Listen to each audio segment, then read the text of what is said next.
Guys, remember how I showed you the maps that were here on Earth before 1958, before the governments took them out? And I'm going to show you the Encyclopedia Britannicas in the public libraries before 1958. Here's volume 2 out of the alphabet A. And we're going to flip to the Antarctica, and this is from 1958, as you can see. Now, we're going to flip to the Antarctica and see what the Encyclopedia Britannica from 1958, before the Antarctic Treaty, says is there.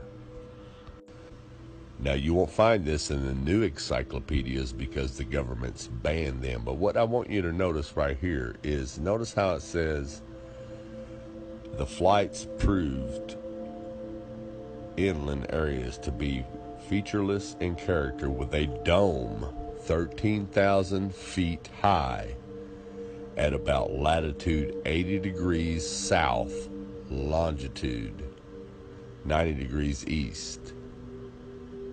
Take a really close look at that. Now I'm going to zoom it in for you. When they returned to New Zealand, these flights proved the inland areas to be featureless in character, with a dome 13,000 feet high at about latitude 80 degrees south, longitude 90 degrees east. Now, if this doesn't make sense to you, let me show you with an image of what a flat earth map would look like. Now, this is what a latitude 80 degrees south would look like on a flat earth map. As you can see, the dome comes down closer to you over the wall, which will be about 13,000 feet. Now, if you go back out into the center of the earth, or up the North Pole, and try to go up to the firmament with a little bit of calculation, it's going to show that it's about 385,500 feet away. It's really simple, folks.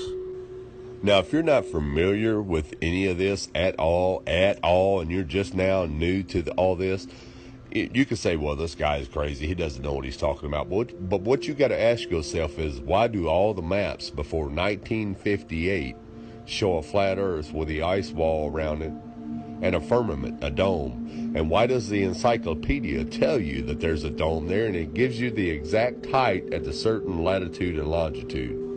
Well, the reason is because in 1958, that's when all governments and all nations of the world signed the UN treaty to ban all civilians from going to the Antarctica. And NASA came in and erased everything, just like they're erasing everything today. So again, ask yourself, if all this existed before 1958, why doesn't it exist now? How come it all of a sudden was erased and just disappeared out of your history books, out of your encyclopedias, out of your libraries? Wake up, people. Wake up.